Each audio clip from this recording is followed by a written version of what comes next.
Nagaan hunda keessaniif habaayatu hordoftoota Gizuu akkam jirtu nagaa jirtu an nagaa jira gooftaa galanni haa ta'u ashamaa harka fuunee hundumti keessan kan amantii kiristaanaa taatan kan amantii biraa taatanis akkam jirtu ilmaan oromoo hundi keessan nagaa keessan miti an nagaa kooti waaqattaa tolu egaa guyyaa har'aa jechuudha akkam viidiyoo kan waraabu kan na taasise dhimma wayii jira waan ta'eef turtii xiqqoo na waliin taasisaa warri hordoftoota koo taatanis akkasuma chaanala kanattis haaraa taatanii warri reefu dhuftanii hundi keessan ana biratti jaalalaa fi kabaja guddaa qabdu.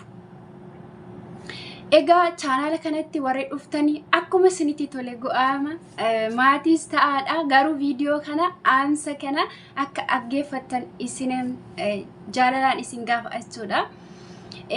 Egaa obboloota koo immi akkan viidiyoo waraabuu na taasise warri nan beeknes na baraasumaan baay'een keessa maaliif viidiyoon baatu ati maaliif viidiyoon hojjettu kan jettanii jirtu asumaan na baraagisuun karaa fakkaatti baay'een keessan immoo na beektu haa ta'u malee wanti akka viidiyoo waraabne immi tokko waan jiruufi waaqayyo immoo guyyaa isa eege haala mijeessa obsi jiraannaan barriin darba yeroon ati barbaaddus hin dhufa fayyaan jiraannaan hundumaa bira qaqqabdee ga'uu dandeessachuudha.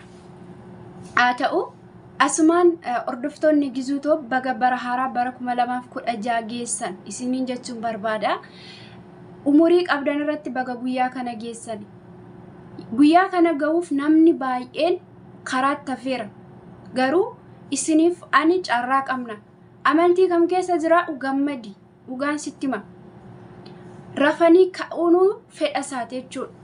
Kanaafi mee hordoftoota Gizuu warri taatani warri hammallee dhuftanii ganaa amala koo hin beektan ta'uu danda'a. Warri waggoota lama na wajjin turtan jiraachuu dandeessu. Hojiin kana hojje'e keessatti garuu aamsan ani isinii aamutu jira. Turtiin keessan anuma wajjinaa ta'u. Aamsin ani qabu dhiifaman barbaada jechuudha. Dhiifaman barbaada. Baroota baay'ee wajjin turreerra garuu ilmi namaa gaafa hojii tokko miidiyaa tokkotti bahee hojjetu hundi isaa nama gammachiisa yoo jenne gammachiisuu dhiisuu danda'a. Sababiin isaani waan natti fakkaatuun hojjedha. Waan ani hojjedhu immoo nama tokko gaddisiiseera ta'an beekamu. Nama ta'e namni nama gaddisiisne hin jiru jechuudha. Kanaafi yeroo baay'ee chaanala koo irratti ani dhimma amantii ilaalchiseeti kaniin ani poostii godhu ammas mul'anni koos kanuma jechuudha. Namni tokko chaanala gaafa hojjetu fedhii mataa isaa irratti hundaa'ee yookaan immoo mul'ata isa keessa jiru gadi baasa mitiiree. Kanaafi dhimma amantii koo ilaalchisee har'as hojjechuu borus hojjechuu duubatti hin jedhu. Haa ta'u iyyuu malee ijoolleen biyya ormaa keessa jirru akkuma beeknu yeroo baay'ee mana walii deemnaa viidiyoo walii daawwannaa laayik sheer walii goonaa isa kana ani naannoo ji'a muraasaa as dhiiseera. Gabaabumatti maaliif jechuu dandeessu. Amma yuutuubiin koo adabbii jala jirachuudha ji'a lamaan dura jechuudha. Haa ta'u malee mootuma adabbii jala jiru viidiyoo tokko gallakkisaa mana nama tokko na naqaa yeroon hojii xumuretti abbuma yuutuubii banee yookaan viidiyoo gallakkisee koo liivi jirutti akkuma iskiriinii banee nama fuula koo duratti arge ittuman seenu dhugaa dubbachuuf nama maratu. Otoon ani argin immoo ijoolleen baay'een ganamas guyyaas gallakkisaniiru ta'a. Mana tokkotti na argitanii akka tasaa mana keessa yoon dhufuu baadhee viidiyoo keessa yoon daawwadhuu baadhee kana ilaalchisee warri natti gadditan jirtoo ta'e dhiifama naaf godha. Bara kana keessa bara jaalalaa bara tokkummaa nama kamii waliin iyyuu nagaatti jiraachuun fedhaanii gama kootiin jechuudha.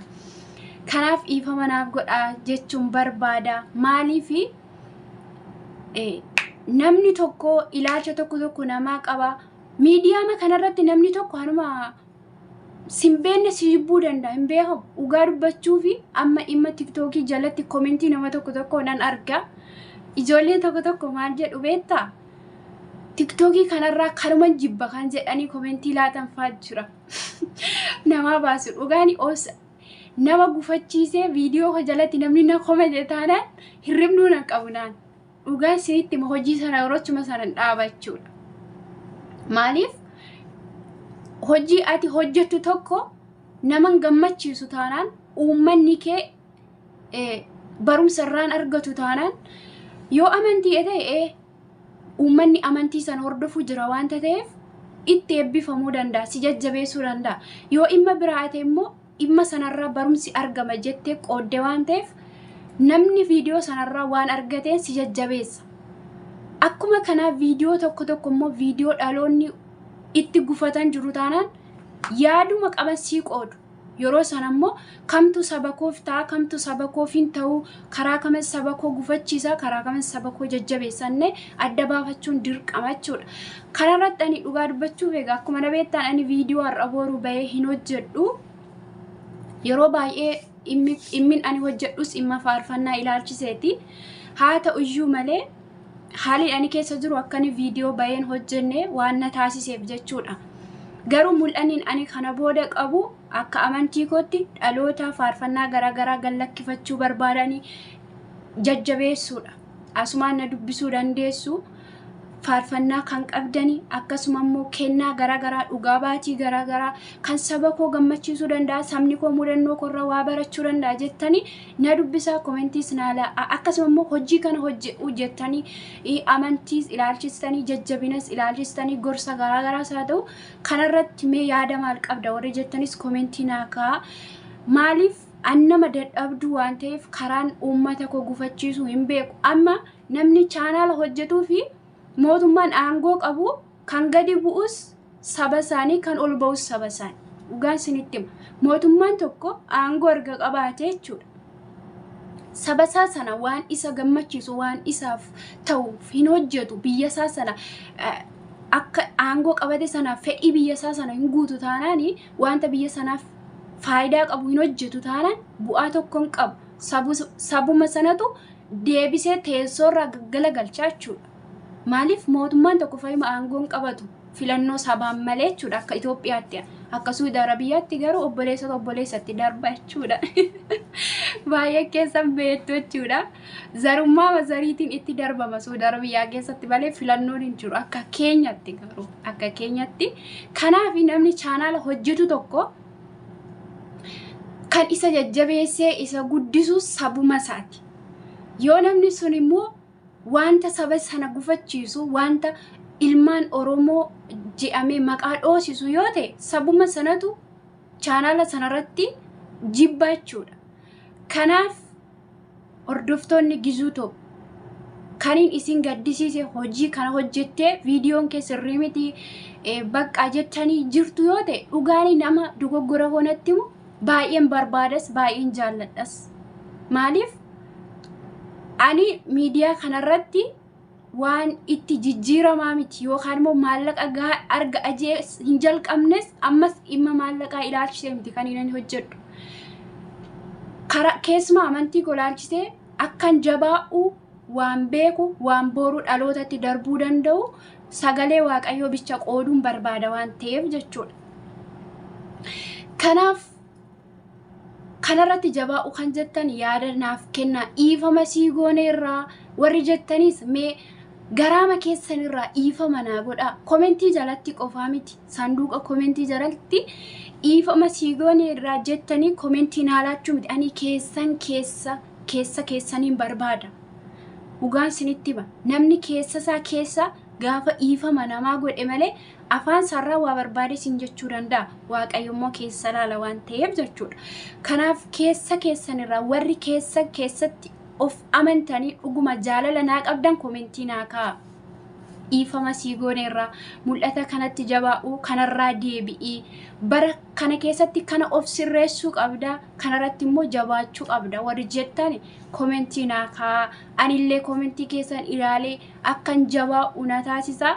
Sababiin isaayyuu yuutuubiin adabbii jala jira waan ta'eef akka garaagee viidiyoo baatee irratti yoo hojjette viidiyoo noormaalii maleecha viidiyoo namaallee garaagaraa finnee dura irratti kireet gochaa oolla. Amma garuu yuutuubiin seera haaraa waan baaseef akka kanaa ta'uu dhiisuu maleera.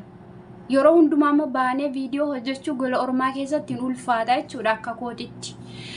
Kanaaf yeroo maqabdurraa jabaa'uu kanarratti warri jettani yaada keessan naaf qoodaa, warri jaalalumaan dhiifama naa gootanis bara haaraa kanatti deemuun fedha, bara haaraa kanatti jaalalan fedha, bara haaraa kanatti gizuu duriirraan fa'ee gizuu haaraa ta'ee ce'uun barbaada waan ta'eef asumaan dhiifama naaf godhaa. Warri dhiifama naa gootan Waaqayyo lafa jirtan bakka jirtanii hundumaatti isin haa eebbisu.